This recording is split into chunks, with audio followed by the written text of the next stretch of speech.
mashruucan biyooley oo uu maanta daahfuray madaxweynaha dowlad goboleedka koonfur galbeed Soomaaliya Cabdilcasiis Xasan Maxamed Laftagaren waxaa loogu talagalay in lagu hormariyo dhinacyada beeraha iyo biyaha deegaanada koonfur galbeed Soomaaliya waxaana munaasabada daahfurka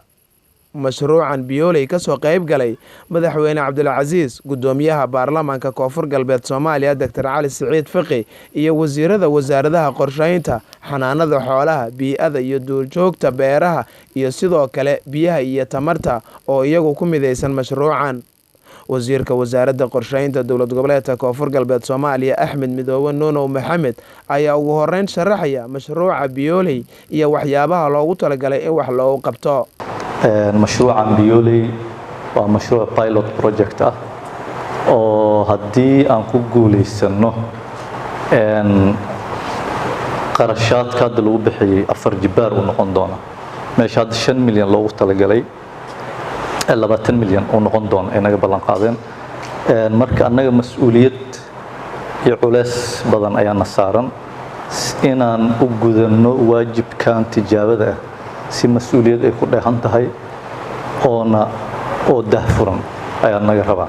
sababtoo ah waxaan horseed u noqon karnaa laba arrin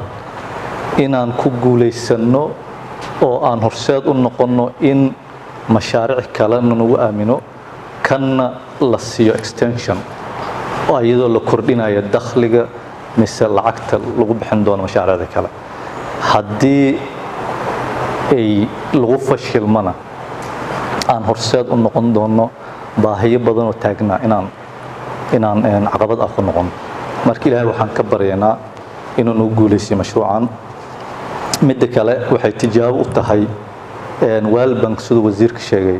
dhowr mashaariic ayuu fangareeyaa oo haddeer Soomaaliya ka socda guud ahaan gaar ahaan xataa koonfur galbeed laakiin ma dhicin in uu u soo mariyo hay'adaha dawliga waxaa loo fuliyaa si dad gudoomiyaha baarlamaanka koonfur galbeed Soomaaliya Dr. Cali Siciid Fiqi oo qayb ka ahaa furitaanka mashruuca biyooley ayaa si weyn u soo dhaweeyay barnaamijkan wuxuuna muujiyay in wax badan uu ka bedeli doono baahiyaha xilligan ka jira dhinacyada beeraha iyo biyaha koonfur galbeed Soomaaliya waxaa intaas sii dheer wasaaradihii oo maaragtay capacity loo sameynayo maaragtay shuruuci iyo xafiis dhismeed iyo waxa marka waxaan u arkaa runtii mashruuc aad looga baahan yahay gobolka sida uu sheegay wasiirku waa pilot project haddaan ku guuleysana maaragtay in baashaan ay sii socon doonto marka waxaan ku hubaa in maaragtay madaxweynaha iyo dhammaan golihiisa wasiirada ay runtii arrintan ay u qaadan doonaan arrin maaragtay muhiim ah deegaanku ah horumarinta deegaanka iyo horumarinta dowlad goboleedka koonfur galbeed madaxweynaha dowlad goboleedka koonfur galbeed Soomaaliya Cabdilcasiis Xasan Maxamed Laftagaren oo isagu daahfuray barnaamijka mashruuca biyooley ayaa ku bogaadiyay xubnaha 5 wasaaradood hawsha ballaaran ee bulshada u hayaan wuxuuna kula dardaarmay inay ka miri dhaliyaan mashruucan sharafay noo tahay inaan maanta ka soo qayb galno mashruucan daahfurkiisa iyo furitaankiisa 14 Abriil oo mashruuc aad iyo aad muhiim ugu ah shacabka iyo dowladda koonfur galbeed oo ay ka muuqato shaqooyin tiro badan oo aad ay ugu baahnaayeen shacabka reer koonfur galbeed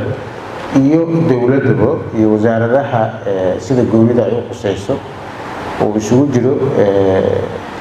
development shaqo abuur horumarinta iyo dhiirigelinta shacabka reer koonfur galbeed oo xoololeyda ah oo beeraleyda ah inay helaan adeegyadii ay xaqa u lahaayeen oo ay awoodi waayeen in la gaarsiiyo in dad badan waa ogtihiin baahida biyo oo jiro in baahidii biyaha jirtay